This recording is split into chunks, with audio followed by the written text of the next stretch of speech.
අද මම මේ වෙනකොට අපි මේ රටේ පස්වෙනි විධායක ජනාධිපතිතුමා 30 වසරක පුරුදු යුද්ධය නිමා කළා. මේ 2.20 ලක්ෂ ජනතාවට අභය දාණය දුන්න මිනිසයා, මේ රටේ දැවැන්ත සංවර්ධනයක් කරන මිනිසයා අද අල්ලාස් කොමිසම ගෙනල්ලා තමන්ගේ නොහැකියාව වහගන්න කරන්න ඇතුළේ මේ පට්ට හොර ආණ්ඩුව කරන කටයුත්තක් තමයි මේක. අපි හිතන්නේ ඒගොල්ලෝගේ ගල්ලංගුරු වංචාව අයින් කරන්න කෝටි 8,000ක ලක්ෂ 8,000ක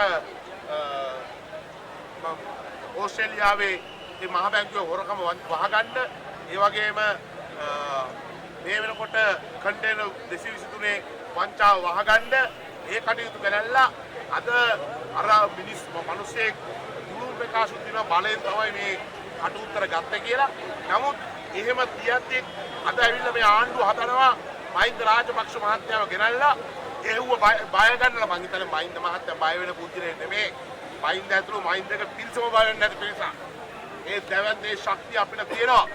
මේ ඒ නිසා මේ ඔය 2.50 වැඩ කරලා මේ පුද්ගල පෙරමුණ ඇතුළු මහින්ද රාජපක්ෂ මහත්මයා කඳුර වටන්න බැහැ කියන එක අනුර ඇතුළු මේ පට්ට හොර ආණ්ඩුවට අපි කියනවා.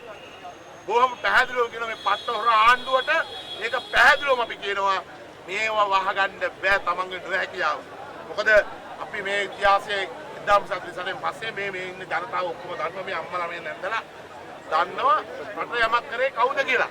උන් අවුරුදු එකමාරක් වෙනවා මේ ආණ්ඩුවට ඇවිල්ලා ආණ්ඩුව අරගෙන හොරකම ඇරුණකොට කරපු එක වැඩක් එකක්. දැන් බදු පිට බදු ගහනවා.